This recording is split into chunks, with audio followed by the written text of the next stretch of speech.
Oops, hang on, everyone. Hey, everyone. We're back at the shop. I know it's super late, and I apologize for that. I had company earlier. Brian and Anna came by and the kids, and we were talking about a whole bunch of other stuff that would not have been uh, fun for the live stream. So I apologize for that. We've uh, we've had the Bentley in here for the last few months. Brian's been putting that car back together, and so that car finally came out. We have the MR6 back in the shop now, which is awesome. And um, Brian's going to come up tomorrow. Tonight, I was going to do a whole bunch of the engine rebuilding, but Brian's going to come back tomorrow. So we'll do, uh, with Brian and I, we'll do a lot more of that. So, what I wanted to go over with you guys tonight, now that I have everything working too, the Wi Fi's been down, the internet's been down all day because the storms have been going through here. So, it's not very reliable service here. And so now I'm on the hotspot, which is barely more reliable. I don't know. You guys will have to tell me. Mm,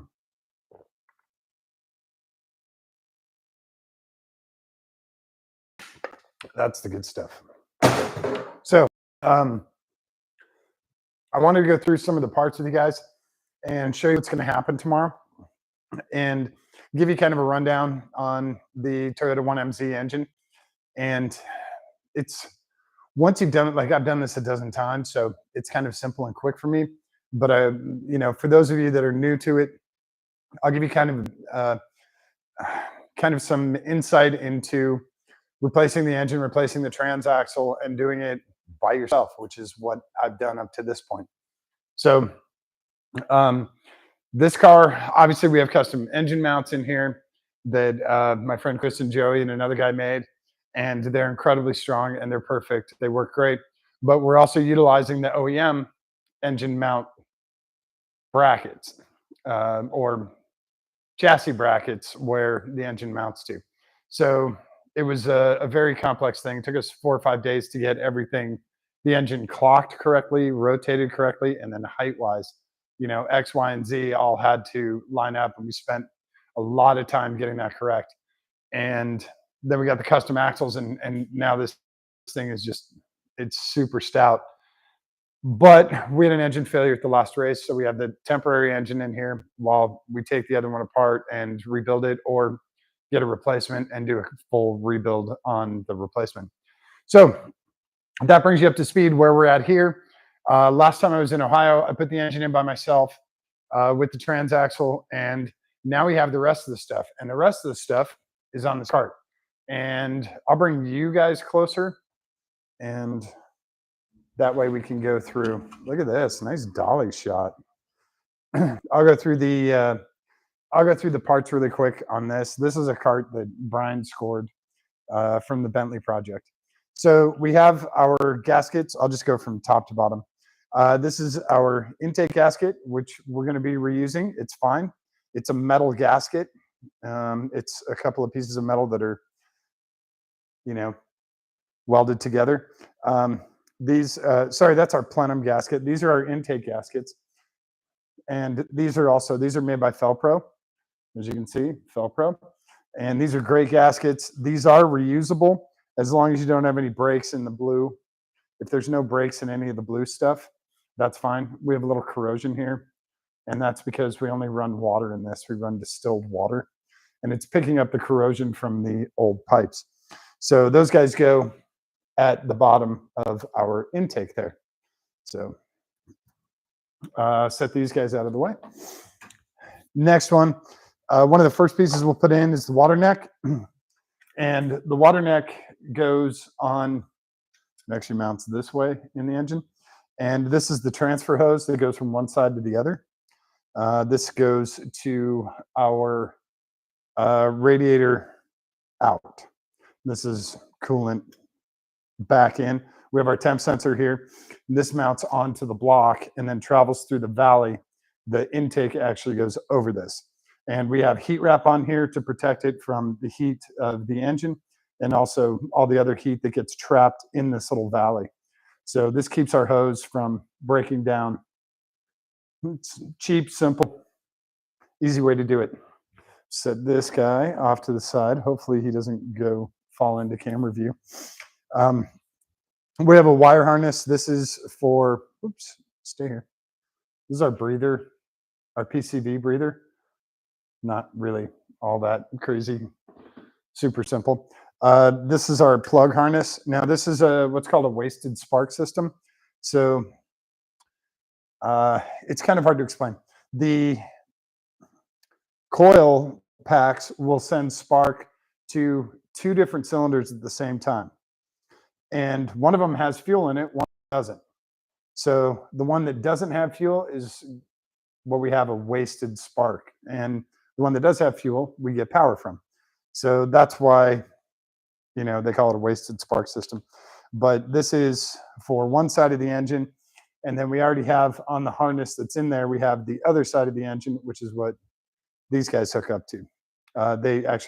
These hook up to the coil packs, which are on the plugs, which are on the block in the car right now. So set that guy aside. This is our coolant overflow. This thing we keep full all the time. We keep it full of distilled water. Original 1987, and it's very hard plastic. And hopefully we can keep this for a while because these are very hard to find in good shape. And this one is still in good shape. And he just slides in up by the timing belt. And we keep him actually a little bit past full. He's worked very, very well. So that's our second one, I believe. Our intake tube with our MAF sensor, nothing too complicated here, except I have grease on my hands now from somewhere. This intake tube actually has, in this section right here, is a SpaghettiOs can. That is a lemons thing that is kind of funny. So we wanted to make sure we had some kind of lemons thing in here. So there's a little support right here that's actually a SpaghettiOs can. We have our band clamps, and this is obviously a custom piece because you don't normally have this in the 4AGE. And he goes kind of like that in the car. He goes at a slight angle. So we'll put that guy up here, and I'm going to get a cloth. None of my stuff is where I left it, which drives me crazy. Drives me bonkers. All right, this is going to have to do. All right. Next piece is our intake and our fuel injectors. So this is our intake manifold. You can see we have the 6 cylinders here. Then we have our 2 fuel rails, and we have our send and return. This is our return. This is our send. This is our return. This is our FPR, fuel pressure regulator. And these are for the cold start. Our injectors are the little blue guys on both sides.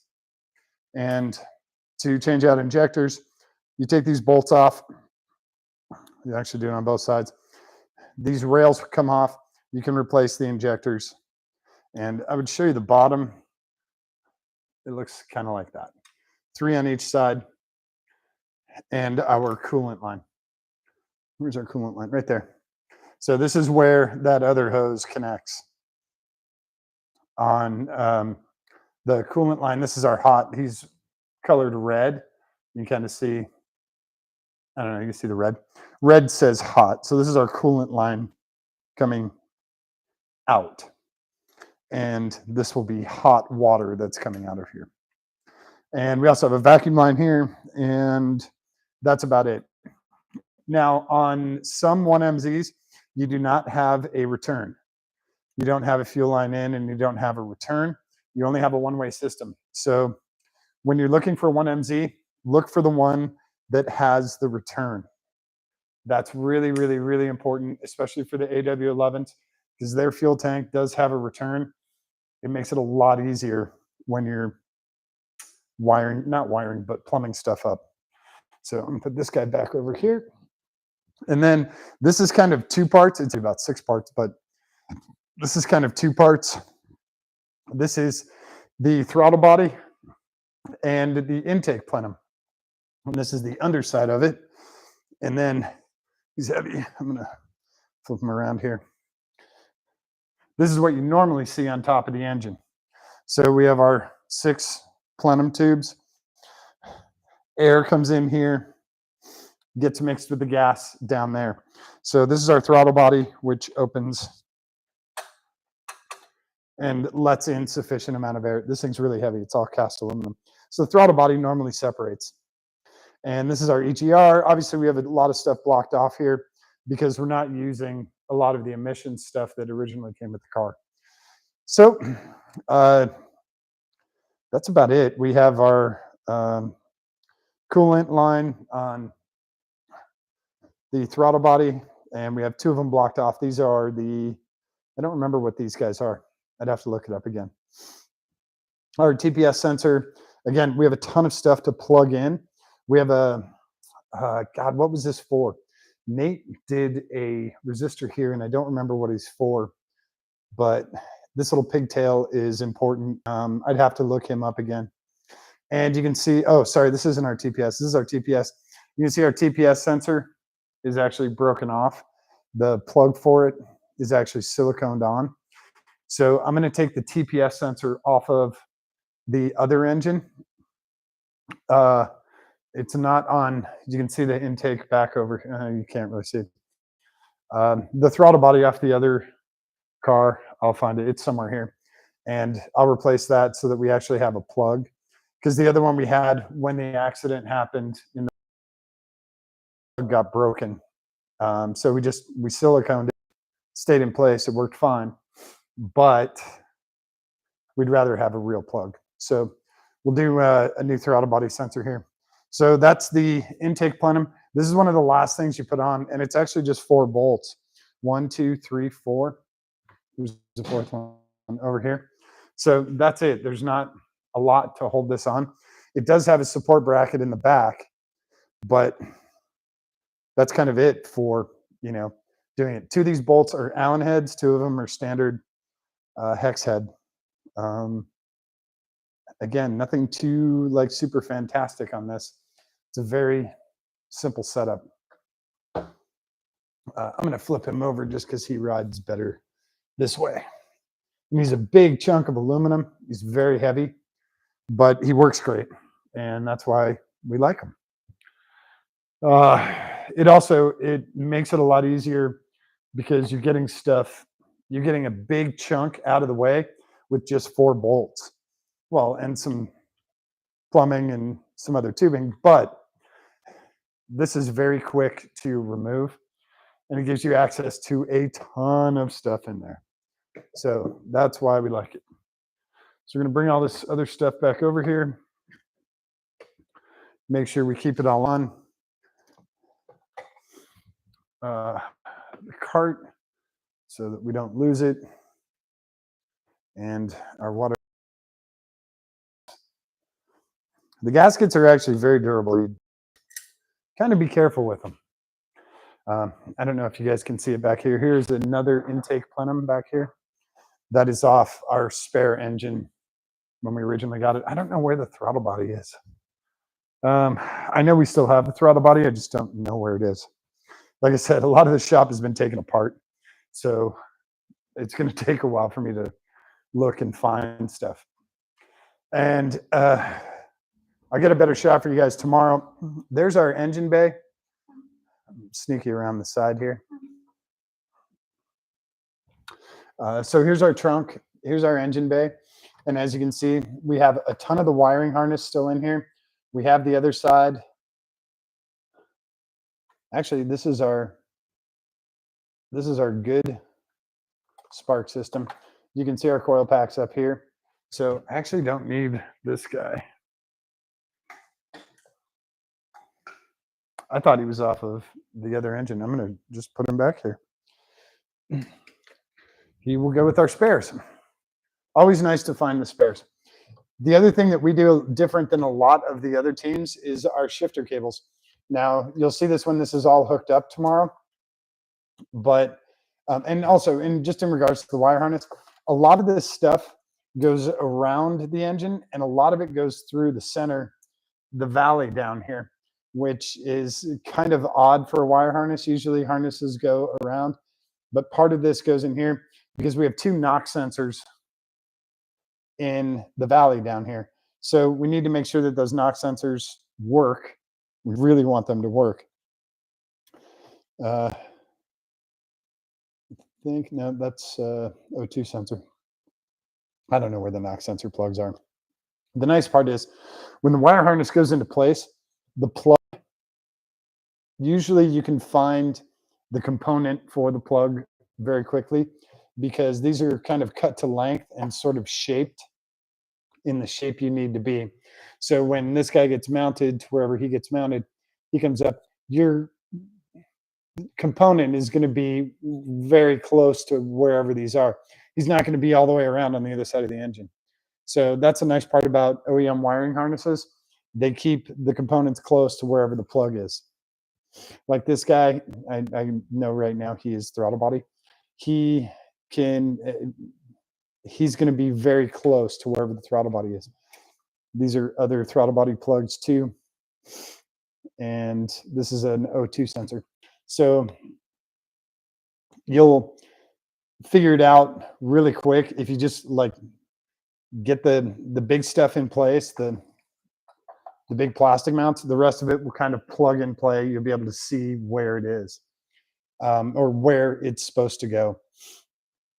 In regards to the shifter cables, now our shifter cables, we run very different than most AW11 1MZ swaps. Our shifter cables actually come across the top of the trans tunnel, and then they come over top of the engine. These are all the way over here right now. So they'll come over top of the engine. They will come down and make a gradual turn over to the shifter linkage over here, to the shifter arms on the transaxle. Most AW11 guys will run around the near side and then hook in to the shifter arms here, or they'll come all the way around and come down here to do the shifter arms. We just got extra long cables and custom made. I custom made these mounts, these heim joints. Oh, that guy got bent a little. I custom made these heim joints so that we can adjust, you know, our shifting and make sure we stay in gear and get into the right gear.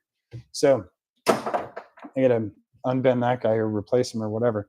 So our shifter cables come up over the top of the engine, they go down, and then they make kind of a right turn, sort of a twisting right, which is not very normal, but it works great for this setup.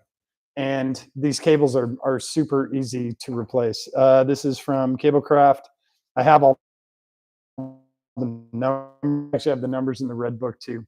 So if we break a shifter cable, I can get another one very quickly. If I had the OEM Toyota shifter cables, they're next to impossible to get. They're so difficult to get. They're super expensive. We saved a team at one of the races. They had broken a shifter cable and they used our old 4AGE shifter cable. Super great team. Talton and all of his guys are great. And then it was really nice. I got a gift card from Talton a couple weeks after the race. He's like, "Thanks for saving us." You know, they finished 7th, which is pretty good. 7th overall, not bad. And they wouldn't have been able to do it without us. There's no way they would have found a shifter cable in the middle of South Carolina and, you know, middle of the night. So that always makes you feel good when you can help out another team, something you're not going to be using because your engine's destroyed. So that's pretty cool. And like I said, the wiring and the plumbing goes together. Kind of every component that you put in here, you plug stuff in and you hook hoses back up. Then do the next component, plug stuff in, hook hoses back up.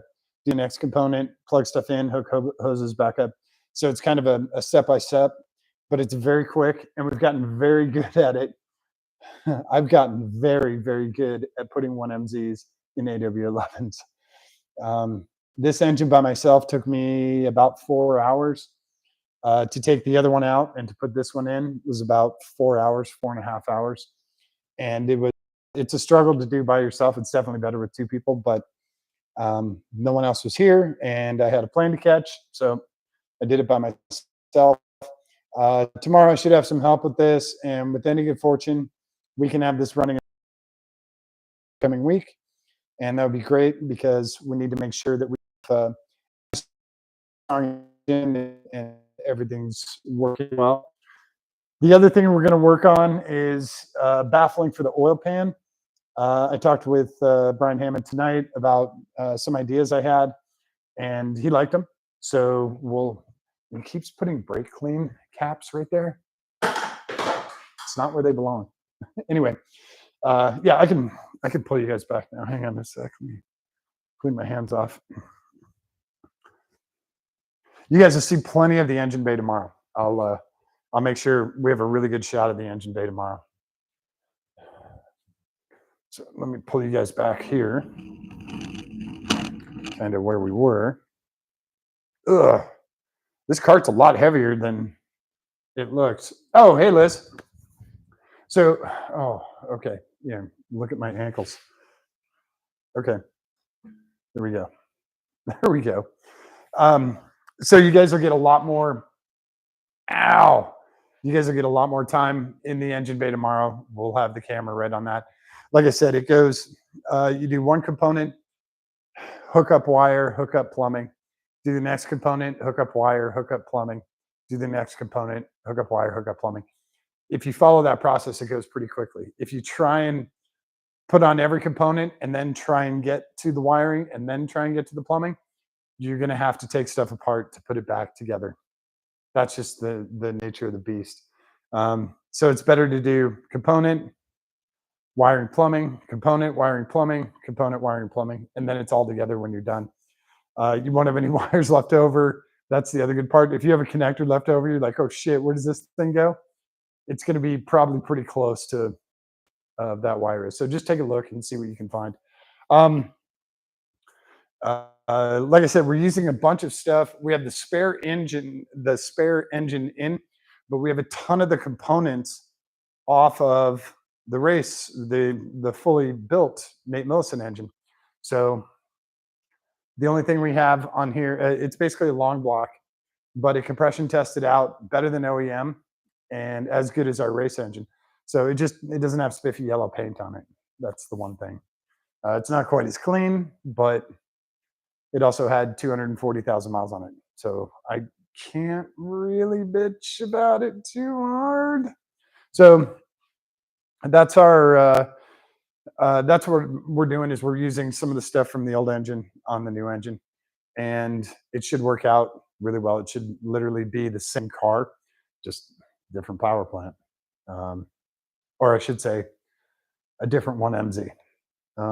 So yeah, we'll be in here early tomorrow, probably lunchtime. I would say maybe even before lunchtime. Be in the shop, and hopefully we can get this thing running and driving because we have other stuff to do. The Bentley still has to have stuff done before it can drive away, and then oil change on the Jeep. I've got a bunch of other cars that are going to be coming in here too. So need to get this thing up and running. And like I said, there's not that many components. It's a lot of wiring and plumbing after each component goes on. And I'm just watching the lightning off in the distance. I know there's more storms coming, and we're probably going to lose power. If lights go out, I apologize, you guys. I'll do a creepy, camp flashlight under my face. And but yeah, also it's late. Everyone wants to crash Saturday night. No one's watching, how to put a 1MZ in a AW11. If you are, I applaud you and thank you very much for watching. But most folks are not doing that. So tomorrow, I'll say East Coast, we'll get cracking on this, see if we can have this done by dinner time and have it running and driving. And it'll take a little while to bleed the cooling system, and also that reminds me, I have to go get more distilled water because we only have 1 gallon of distilled water. So I have to go get a couple more gallons of distilled water. That's what we run as coolant in this. We can't run coolant at the racetrack. It's way too slippery. So we run distilled water. It works just fine. Our engine temps are between 180 and 195. So coolant is cool, but This works great. You just have to be careful. Don't let it freeze. That's the only trick. And in Ohio, it gets stupid cold. So we have to be careful about keeping this car inside. I think that's about it. Thanks everyone. Something from checking out the components that we're going to be putting back in. If you have any questions, comments, whatever, definitely put them down there. I'll get back to you guys as soon as I can. And uh, definitely subscribe if you haven't already. And we'll be back in here. I'll be back in here tomorrow by lunchtime, putting all this stuff together, plumbing everything back in, and hopefully starting the car. So we have the battery on charge, running out of excuses. Thanks everyone for hanging out tonight. I really appreciate it. I know it's super late. It's almost 1 a.m. here. I appreciate you guys hanging out. And don't forget to show someone that you love them today. Give them a kiss on the cheek. Give them a kiss on the tip of their nose. Hold their hand. Give it a squeeze. It's really important for them, but it is far more important for you. All right. Thanks, everyone. We will catch you tomorrow. Get this engine back to you. This thing's so much fun.